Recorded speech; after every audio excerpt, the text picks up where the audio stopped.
Então, nosso palestrante hoje é o seu André de Lima, nos falará sobre ação e reação, um tema bem legal, bem importante para autoavaliarmos sobre as nossas ações. Então, seu André, por gentileza. Se precisar regular o teu microfone,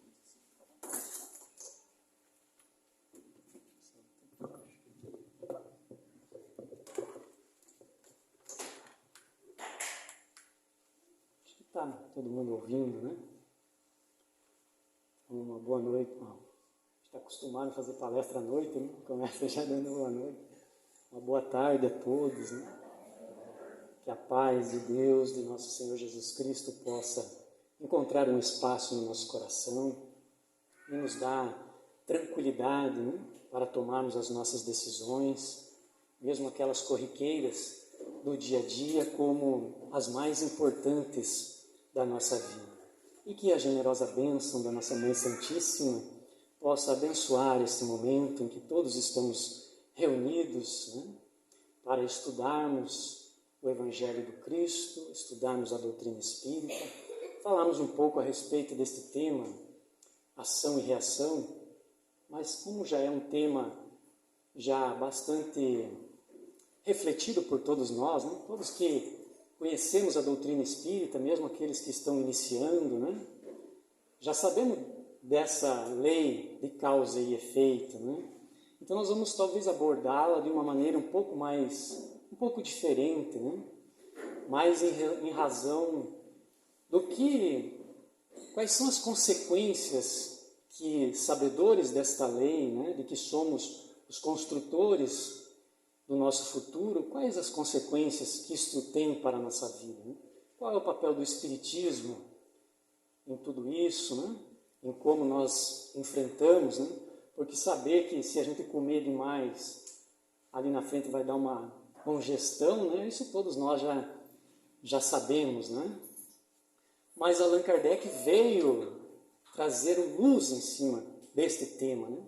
Em 18 de abril, né, comemoramos há pouco tempo, de 1857, Allan Kardec, apresenta-nos o Livro dos Espíritos, inaugurando então a era do Espírito Imortal. O Livro dos Espíritos ele vem com uma filosofia que consegue elucidar os enigmas do pensamento, né? Responder às velhas interrogações, vem dizer quem somos, de onde viemos, para onde vamos, por que estamos aqui, né? Por que sofremos, interrogações até então sem respostas, né?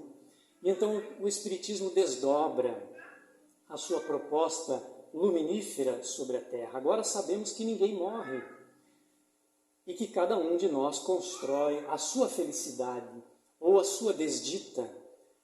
O bem ou o mal que fazemos é o que vai designar que rumo nós tomamos. Então, o mal de que somos instrumentos, o bem de que somos instrumentos, servirão da argamassa para a construção dessa minha vida futura. Não existe mágica, não existem privilégios na lei divina. O universo não sofre pressão, porque tudo responde às leis de Deus, inclusive nós. E uma destas leis que Jesus também nos trouxe, né, e que o Espiritismo então esclarece com tanta propriedade, trata de nos informar a respeito da nossa condição após a morte do corpo físico. Quando Jesus diz em Mateus, a cada um segundo as suas obras. Ele está nos convidando talvez a produzir boas obras. É a lei de ação e reação. Ou quando ele nos diz, fazei aos outros o que gostaria que os outros lhe fizessem. Então são conselhos, mas não são apenas conselhos. Ele está nos descortinando os mecanismos de ação das leis divinas. No nosso Código Civil, por exemplo, também existem leis. Se eu descumprir essas leis, eu sofro as consequências, né, que também estão previstas na mesma lei, né? E o juiz que vai julgar ali, ele não pode aplicar uma pena superior ao que manda a lei. Porque se ele fizer, o advogado recorre, né? E se for uma pena inferior, o promotor recorre. Então é isso que Jesus talvez queria nos mostrar, quando ele diz, por exemplo, que não apenas não devemos fazer o mal, que é contrário às leis divinas, mas deveremos fazer todo o bem que nós pudermos. E o Espiritismo ainda nos esclarece um pouco mais, que nós vamos responder pelo mal que nós fazemos, pelo bem que nós deixamos de fazer e pelo mal que sobrevier do bem que nós deixamos de fazer. Então está lá no Código Penal da Vida Futura, né? No livro Céu e Inferno. Então a doutrina espírita ela é generosa justamente por elencar todos esses argumentos que nos inspiram a sermos melhores semeadores hoje, para termos uma colheita ao menos satisfatória amanhã. Ou seja, eu sou o arquiteto do meu próprio destino. E nós, como espíritas, sabemos disso e acreditamos no princípio evolucional, não é? O princípio vital, como estudamos, estagia nos reinos inferiores e em determinado momento Deus interfere, não sabemos como, né? E cria o espírito com a sua individualidade, simples e ignorante. E aí Deus diz assim, agora é com você. Mas ele ainda nos diz, eu coloquei aí na tua consciência as leis divinas. E na medida em que você for amadurecendo, elas vão te guiando para voos mais altos. Mas tem uma coisa, quanto mais você se afastar destas leis, do cumprimento delas, mais você será infeliz. E o que nos parece hoje? Nós estamos mais próximos ou mais longe das leis divinas, de cumprir as leis divinas? Como é que nós temos enfrentado as situações que se apresentam na nossa vida? Aceitando talvez as coisas, né, na maneira como são e buscando pela reforma interior nos libertar daquilo que nos traz aborrecimento, ou nós estamos nos rebelando e implorando as facilidades da vida? Porque se eu tenho dificuldades e peço para elas cessarem, eu estou pedindo talvez para não crescer. Se o mundo tem dificuldades e eu peço para que elas cessem simplesmente, talvez eu esteja pedindo para o mundo não crescer. Talvez o correto seja pedirmos para termos forças para crescer, para suportar ou suplantar os momentos, né, difíceis, quando eles forem necessários. Ou ainda melhor, não pedir nada, simplesmente oferecer-se. Como é que eu posso servir? Senhor, o que queres que eu faça? Eu percebo que aqui a maioria de nós, né, nós temos tudo o que precisamos da vida. Talvez, né, não tem aqui nenhum miserável, né, que precisa implorar a assistência de ninguém, pelo menos nesse momento, né? Talvez então o que mais necessitamos agora seja uma forma de levar ao mundo um pouco daquilo que o mundo tem me proporcionado, devolver um pouco a título de gratidão, de generosidade, né? Como que eu posso servir? Então esse é um momento que com certeza é imprescindível exercitarmos, não é, aquilo que aprendemos com a doutrina espírita, com o Evangelho de Jesus. Um momento de termos um pouco mais de fé, talvez bastante de esperança, né? Dizem que a esperança é a última que morre.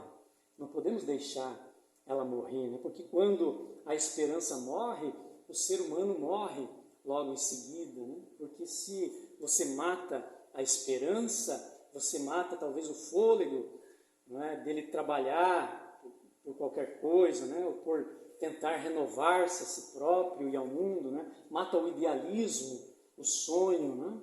Mas tem um detalhe, nós temos que ter essa esperança e essa fé, mas com um mínimo de expectativas pessoais, egoístas, né, e com um profundo desejo de serviço, né? Isso que é uma virtude, né? Uma virtude que se chama entrega, né? Uma profunda confiança nas leis de Deus, o querer servi-las, né? ser um canal através do qual elas se manifestam e mudam o mundo, começando o mundo à nossa volta, né? Nós vemos isso de uma forma como que a natureza, por exemplo, funciona, né? O ritmo natural da criação, né? O ritmo natural do sol, sem ansiedade nenhuma, ele surge na hora que está programado para surgir, ele some no momento em que está preparado para sumir. O ritmo natural em que os astros giram em torno do astro-rei, o Sol. O ritmo natural em que as estações do ano passam. As flores não são ansiosas, elas abrem na hora em que tem que abrir, né? Na primavera, no momento certo elas desabrocham, né? No momento certo, cada coisa em seu lugar. Aliás, esse é um conceito, o conceito de justiça de Platão, descrito por Sócrates, né? Que não escreveu nada, mas falou muito, e Platão anotou. Então, no seu livro A República, este é o conceito de justiça, né? Cada coisa no seu tempo, né? Saber encontrar e manter o ritmo natural, desenvolver disciplina, lembrando Chico Xavier, não é? Disciplina, disciplina, disciplina. Mas não é aquela disciplina que a gente aprende, né? Do quartel, ali do horário, de não se atrasar, disso e daquilo, não. Talvez disciplina seja eu aprender a fazer aquilo que é necessário para manter a minha consciência elevada, é usar todos os recursos de que eu disponho para elevar e manter a minha consciência elevada, as minhas vibrações alcançando um ritmo mais elevado. Então, disciplina, talvez quando você prestar atenção às mensagens da vida, né, comece a fazer isso sentido, né, para manter o ritmo. Começa a estar de corpo e alma no momento presente, né? Isso é ter disciplina, equilíbrio, né? E esse momento que Deus nos proporciona para o nosso crescimento. Insistentemente Ele nos convida a esse progresso moral, espiritual, né? Então nós vamos tentando fazer com que a renovação mental que nos visita pelo entendimento, pelo estudo da doutrina, no atual momento em que nós vivenciamos, ele possa, por um processo de perseverança, vencer as nossas trevas pessoais, suplantando a lei de ação e reação que nós estamos vendo, né? Suplantando-a e colocando em seu lugar a lei de amor. Então, não mais eu vou ter o karma negativo na minha vida, porque eu já estou aprendendo a fazer coisas boas para colher coisas boas. Esta é a lei do amor. O Espiritismo, ele não evoca para si a necessidade de libertar a humanidade ou todo o universo. Ele assume, sim, com categoria e com condições plenas e autoridade, o papel de indicar os valores, todos os valores, para que o profitente do Espiritismo, o adepto, o estudante, ou mesmo o simpatizante dessa doutrina, possa realmente encontrar Jesus. Porque é nele que reside o foro inexcedível da renovação, da libertação, de quem quer que seja, né? Então, os cegos, os coxos, os leprosos, os surdos, eles estão presentes na órbita em que nós também estamos presentes. E se nós tivermos um pouco de humildade suficiente, nós vamos notar que Jesus, ele está respondendo às nossas inquirições. Vamos fazer uma reflexão rápida aqui, né? Eu vou fazendo uma pergunta e você responde, não precisa falar, né? Só responde no pensamento, né? Nós estamos, depois de ter o contato com a doutrina espírita, nós estamos enxergando melhor do que antes de conhecer a doutrina? Nós estamos tendo uma acústica mais apurada depois que a doutrina tocou o nosso coração com as informações extraordinárias? Será que eu estou me sentindo em movimento de vida quando há pouco tempo atrás eu era conduzido como um cadáver, né, pelos conceitos da humanidade? Será que eu estou nos fundamentos, pelo menos nos fundamentos da humildade, considerando-me ou conceituando-me pobre, carente, necessitado? para usufruir condignamente dos padrões renovadores do Espiritismo, que nos projetam a felicidade, é algo de uma certa perspicácia no seu sentido espiritual, essas questões, né? Mas sem o que nós ficamos gravitando no plano periférico das convenções e dos conceitos puramente materiais e religiosos, né? Nós não estamos no Espiritismo em uma disputa de qualquer natureza.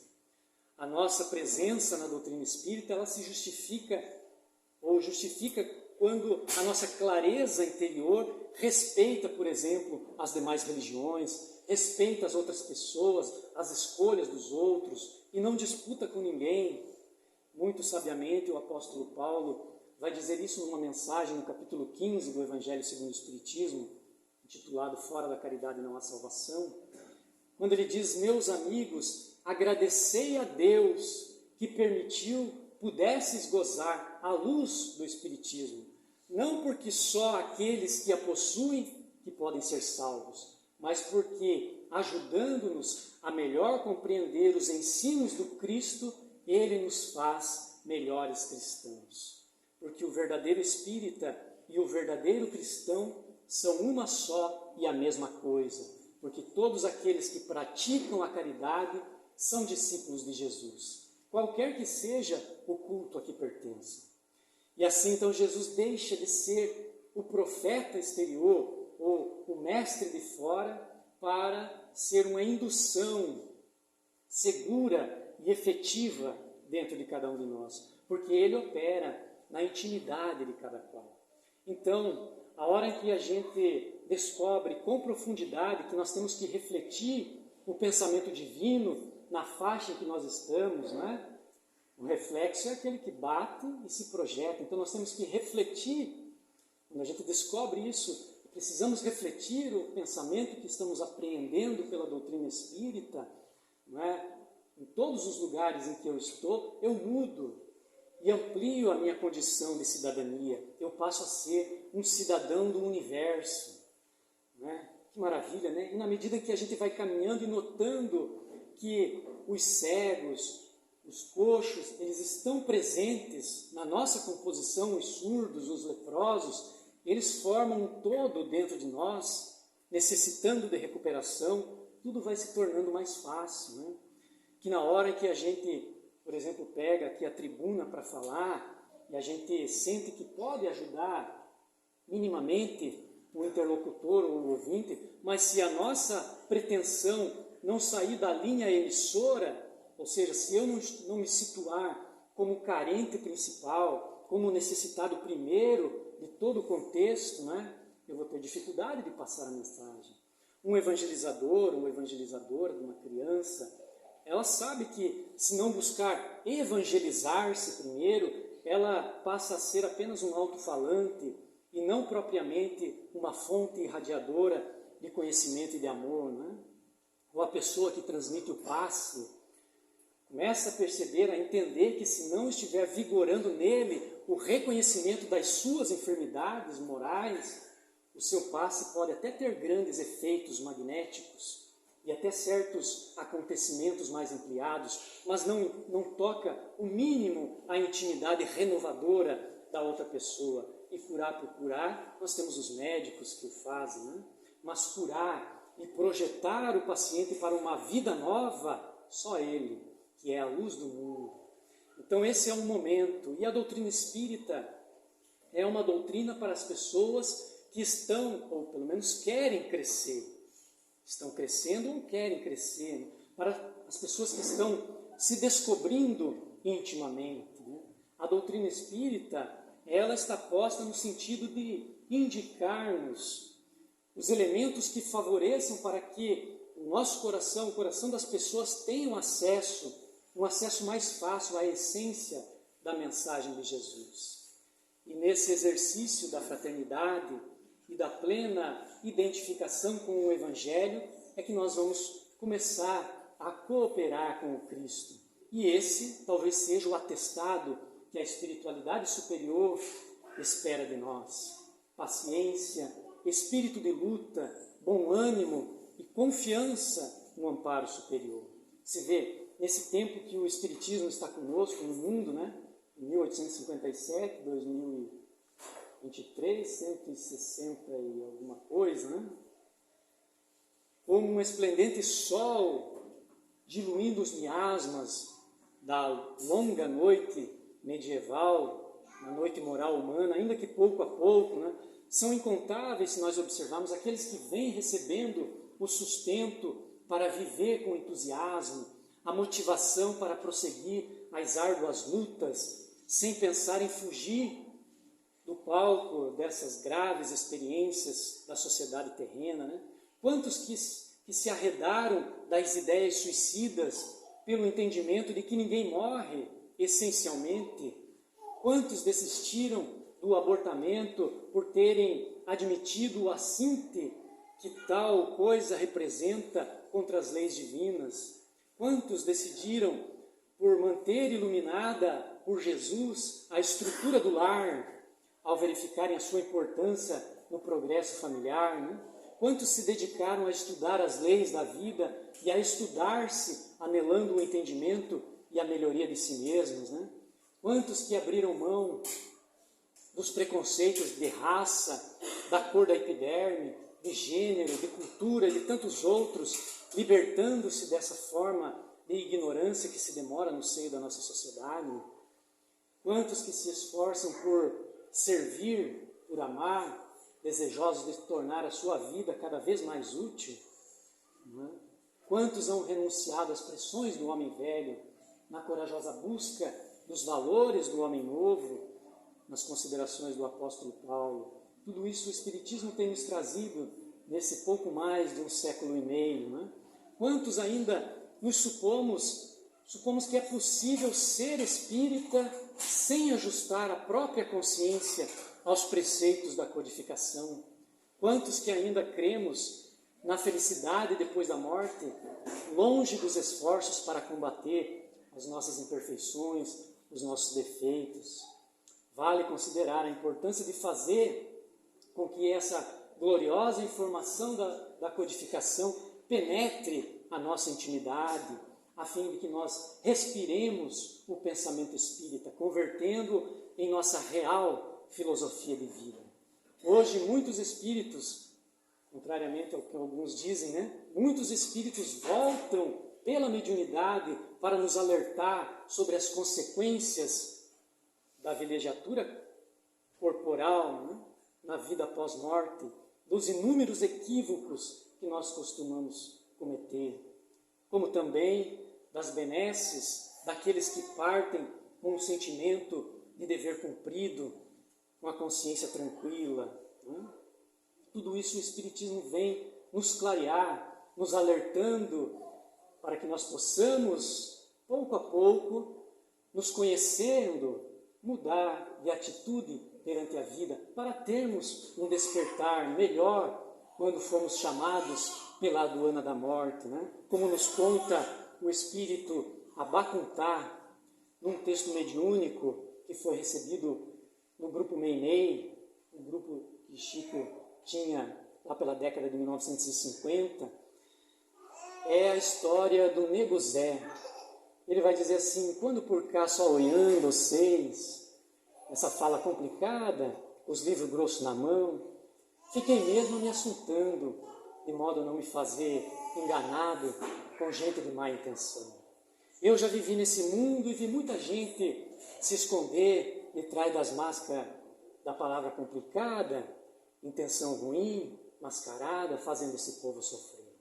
Mas para vocês eu quero contar a história que não está escrevinhada, está tudo mesmo gravado na cabeça de Abacuntá. Eu era um menino matreiro, lá nas terras distantes do outro lado do mar, das tribos de Urubá, tribo de homem guerreiro. Eu era um menino valente, eu corria pela mata fechada, não tinha medo de nada, nem de escuro, nem de serpente. Mas um dia eu conheci o medo. Uma manhãzinha logo cedo, quando saí para caçar, para a família, acabei por querer ver o mar, me desviei do dever para nadar, como fazia todo dia. Perdido na distração, senti uma rede me prender, comecei a gritar, me debater, com o coração na mão. Vi dois homens com uma cara de mal, falando uma língua toda embolada, enquanto a gente era arrastado, a rede era arrastada e eu preso nela como animal. Lembrei do aviso dos mais antigos, para não caminhar sozinho na trilha, andar sempre com gente da família ou junto de alguns amigos. Abá, quieta, o Orolum, e o Batalá. Um dia minha mãe esbravejou. Quem cai na rede do branco, Abá, nunca mais voltou. Tomado de apavoramento, continuei me debatendo, tentando me libertar. Gritei os nomes que eu me lembrava, para ver se alguém me escutava e vinha me ajudar. Mas só uma resposta, Abá recebeu. Um dos homens me bateu e eu não vi mais nada. Eu acordei num lugar diferente, abarrotado de gente, tudo ali aprisionado. Tinha gente de tribo rival, mas na força daquelas correntes, nós era tudo igual. Era animal, não era gente. Coisa engraçada que eu vou contar. Inimigo que Dante queria matar, ali se abraçava ao seu mal-querer, a dor ajuntou os companheiros de sorte, todo mundo ali temia a morte, todo mundo ali queria viver. E nós fomos tudo amontoado num barco, tudo apertado para arrumar para o desconhecido. E ante a rudeza do branco que tratava nós ao solavanco, nenhum gemido era ouvido. Pior que o chicote atrevido era o peito oprimido enquanto o barco movimentava. Gente que o branco prendia, se na praia não morria, caía na estrada. Nunca mais importava. Eu fiquei olhando a terra da minha ternura, que lá ia ficando na longura e me fazendo pensar. Lá ficou minha alegria, minha liberdade, minha família. Eu não soube escutar. Mas durante o primeiro dia, eu rezava para Iemanjá. Esperava ela se levantar e acudir os filhos maltratados, mas nós não fomos ajudados por nenhum Deus da nossa crença. Naquele barco maldito era só morte e doença, ou era o chicote marvado que chispava no lombo pelado, ou era a fome que matava, ou os negros que por si só se jogavam nos braços do amigo mar, buscando fim para aquele sofrer, achando que era melhor morrer que se deixar escravizar. A comida era pouca e medida, só para quem não tivesse ferida, nem febre ou prostração. Esses era tudo acorrentado e no mar era tudo jogado, sem qualquer compaixão. Nem sei quanto tempo isso levou, mas um dia o barco chegou onde tinha que chegar. Nós descemos, tudo assustado, e fomos logo sendo apreciados por quem ia nos comprar. Eu era só um menino, mas estava ali nas correntes, como se eu fosse um bicho, e vinha os homens, me olhava, de vez em quando falava aquela língua embolada, eu não entendia nada, mas queria falar para eles que Abacuntá era gente também. Queria voltar para casa. Aí o povo me batia, me agredia, para piorar o meu sofrimento. Eu fiquei ali no relento, depois daquela agonia, daquela viagem sem fim, com fome, com sede, cansado, esperando ser comprado para saber o meu fim. Acabei por ser comprado por um homem mal encarado, que me levou até a montaria, mas não me fez montar, me fez foi caminhar. Me puxava pela corda, amarrada nas minhas mãos, acorrentada junto a outras mãos de outros que na viagem não morreu. E nós ia ali, aquele bando caladinho, se caía no caminho, o homem dava uns arrancão, gritava as palavras emboladas, parecia uma besta marvada, sem dó nem compaixão. E nosso pé descalço no chão, ia ferindo e sangrando, mas o homem ia puxando sem querer saber de nada. Muitas horas caminhando, com a moringa queimando, no sol forte da estrada, caminhamos bem longe, chegamos no alto do monte, uma estranha construção, levaram nós para esse lugar, onde nós ia ficar, era a nossa prisão. Tinha tanto negro lá dentro, que hoje eu penso admirado com tanta abominação. Que pensava esse povo branco para fazer tanta loucura, só por causa da pele escura? Eu não era seus irmãos. Durante muitos dias, eu só ficava calado, estava muito acabrunhado de saudade, de dor, mas o tempo foi passando e aos poucos foi se acostumando àquela vida de horror. Nem sempre nós compreendíamos o que o outro negro dizia, porque muitos que ali chegaram vieram de tribo rival, de diferente, lugar diferente, outra gente, mas aos poucos nós ia aprendendo a língua embolada do branco e a língua dos outros também.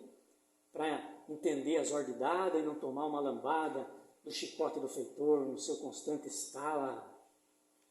Mas trabalhava de dia e de noite se recolhia num lugar chamado senzala, onde dormia ali no chão, tudo amontoado, mas tinha também os coitados que por castigo o mardado ficava preso pela extremidade até a luz do dia raiar.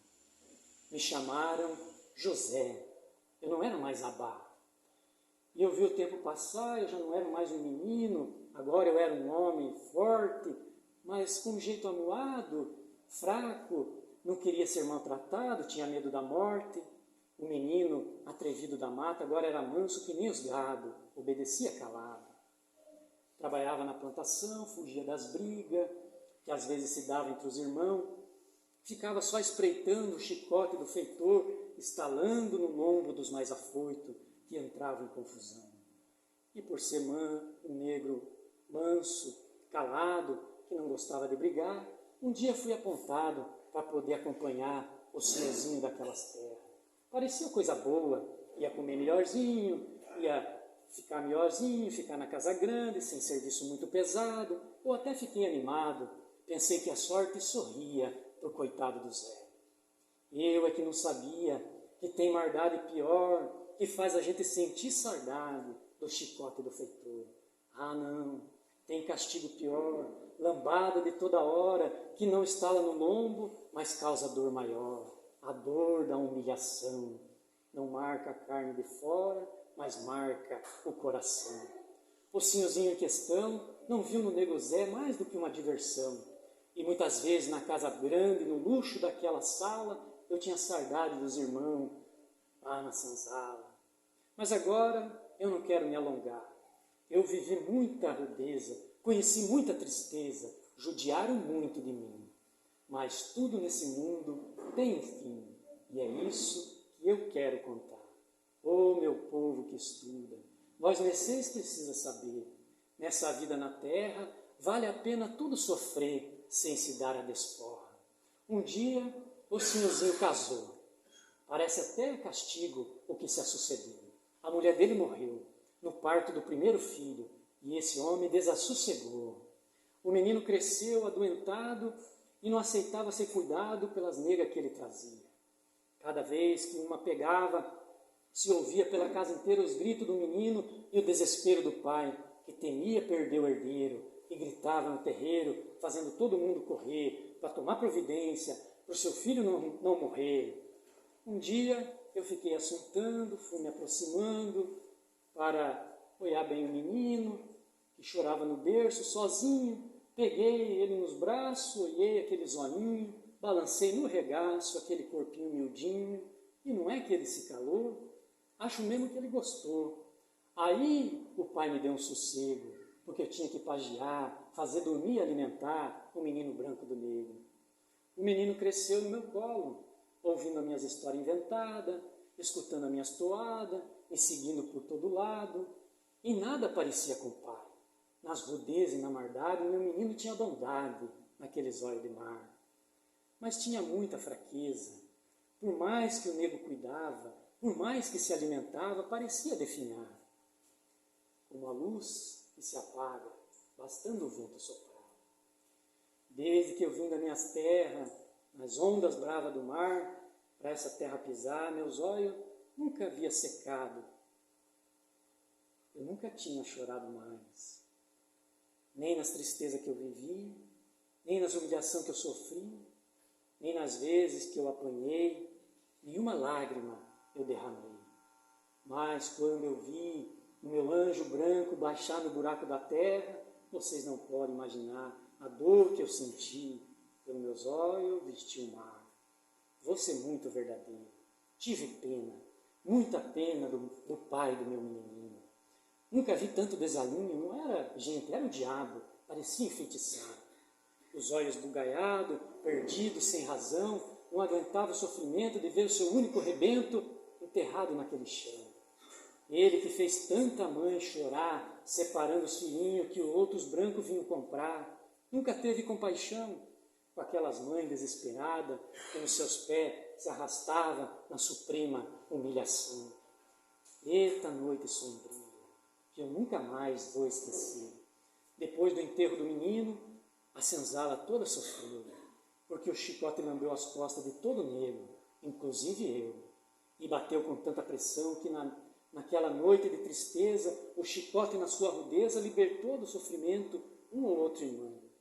A mim feriu o braço, acho que a carne se ofendeu, ficou uns dias sem me orar, acharam por bem cortar, mas esse negro sobreviveu. Não sei se de pesar pelo exagero que fez, mas o senhorzinho nunca mais bateu em nós outra vez. E passaram os dias, os anos daquele acontecido, o senhorzinho já envelhecido, já sem poder andar, não tinha ninguém para cuidar. O senhorzinho ali sozinho, no mundo meio endoidecido, a riqueza acabou, os escravos fugiu. Eu também quis fugir, mas que piedade senti. Por aquele homem acabado, naquele lugar mal cuidado, acabei por ficar por lá. Também eu era velho, sozinho, e afinal de contas aquele senhorzinho era o pai do meu anjo branco, que alegou meus dias de tristeza, e eu esqueci as rudezas que ele havia me tratado. E eu vi a morte chegar de manso entre os gritos e a agonia daquele pobre coitado. Havia mesmo endoidado, dizia ver a sombra dos negros que ele tanto fez por maltratar, esperando ele distrair para poder se vingar. E os olhos do senhorzinho se fechou. E depois de muito delirar, eu me pus a pensar para onde devia fugir. Mas eu já estava velho e aleijado, preferi ficar por ali, até que a morte teve dó. Um dia eu dormi e acordei diferente, mais forte, com disposição, não tinha mais o aleijão, meu braço estava no lugar. Levantei e me pus a andar, até que fui chamado, mas não como eu era tratado. Eu me fui chamado por Abá. Me virei já estranhando, porque era a voz conhecida. Ah, meu filho, que coisa boa, eu devia estar sonhando, pois ali mesmo me chamando era o meu anjinho de rosto rosado. Eu fiquei meio abalado, sem saber o que fazer. Aí o meu menino se movimentou e logo se aninhou nos braços do negro, e eu me pus a chorar. Como é isso, senhorzinho? Se eu mesmo vi o menino baixar na cova, no chão, e o meu menino bonzinho me deu as explicações. Eu nem preciso repetir, vós mercê já sabe que eu morri. E os dias na vida nova eu conheci outras pessoas, mas era muito diferente. Ali toda a gente era boa, tratava nós como gente. Meu anjo me ajudou e um dia eu pude entender o porquê do sofrer na minha última vida, que tinha acabado. Não me cabe aqui dizer, mas também eu já fui marvado. Eu fiz muito sofrimento em volta dos meus pés, mas a divina providência me deixou pelejar para poder me libertar da minha própria maldade.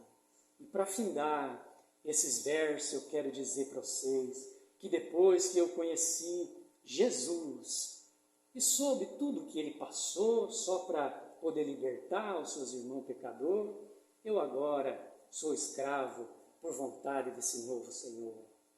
Ele tem me ensinado que a força maior desse mundo é maior do que as correntes de aço que um dia prendeu o nosso braço lá na escravidão. E que se nós aprender a amar, vamos nos libertar das correntes muito pior, das correntes de ferro, nós vamos estar libertos das correntes da ilusão. E quem se liberta dessa amarra já sente vontade de voltar, de modo a poder salvar aquele nosso irmão preso nesse tormento, atormentado ao sofrimento nas terras do coração. E desde o dia em que eu entendi, tenho muito lutado para ver um dia libertado das correntes da ilusão, aquele que foi meu Senhor, como Jesus ensinou, agora é meu irmão. E eu venho esperando ansioso apertar no meu peito saudoso o coração do Senhorzinho, que luta agora no mundo, reconstruindo os próprios passos. E se fizer tudo direitinho, como mandam as leis de amor, não demora para descansar no peito desse seu Abá. Essa história nos remete à nossa necessidade de superarmos os nossos desafios, das nossas dores, do nosso sofrimento, sem reclamação, para que nós possamos entender, de uma vez por todas, que a desforra, a vingança, só atrasa a nossa evolução, porque o Espiritismo nos prova a imortalidade da alma e nos convida a essa regeneração. Que nós possamos nos renovar todos os dias, numa vida ditosa para uma desencarnação feliz. Tenhamos a certeza absoluta da mensagem espírita: ninguém morre, a vida vive, a matéria passa, a terra é uma escola, não é um vale de lágrimas, não é um purgatório do inferno, é uma escola.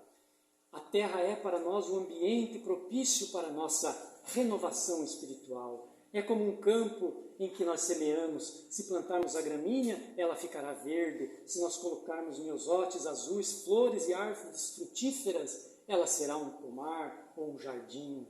Então o Espiritismo vem conclamarmos para uma visão mais profunda da vida e nos dizer que a regeneração, a nossa regeneração é essencial. Através dela poderemos viajar na direção do infinito. E então as nossas manifestações perturbadoras, as depressões, a infelicidade, as angústias, os insucessos econômicos, financeiros, afetivos, mudarão de estrutura quando fizermos esse movimento de mudança interior para melhor. Mudemos de atitude perante a vida, superemos o pessimismo, coloquemos sol, beleza, amor, alegria nos nossos passos. Já que nós não podemos impedir a guerra que se faz entre as nações, façamos a paz com nós mesmos, com o nosso irmão, com o filho dentro de casa, com o amigo, com o chefe complicado, com o companheiro na rua. Até hoje, a tua verdade talvez fosse a verdade do mundo, mas a verdade do mundo já não te satisfaz. Então, pega o teu arado e prossegue sorrindo a tua jornada. Nessa estrada, somente quem dá mais do que recebe dá o testemunho de quem nunca esquece. Você pode até sentir-se sozinho, às vezes, porque a evolução é individual. É como nos tempos do colégio, né? Até estudamos juntos com os amigos, mas a prova é individual. E por isso, muitas vezes na vida, nos sentiremos a sós, sem uma voz que cicie uma cantilena de ternura em nosso ouvido, sem uma mão generosa que nos erga, sem uma presença silenciosa que nos contemple. É o Calvário discreto de todos nós. Porém, nunca estaremos a sós. E guardamos a certeza de que, por mais que a noite caia e a vida pareça escurecer, sempre haverá um novo amanhecer. Evangelizar. Eis o convite do Mestre. Nós somos apenas o reflexo do seu Evangelho. Onde estivermos, que a força do amor suplante o desânimo e a apatia, e assim continuemos com Jesus.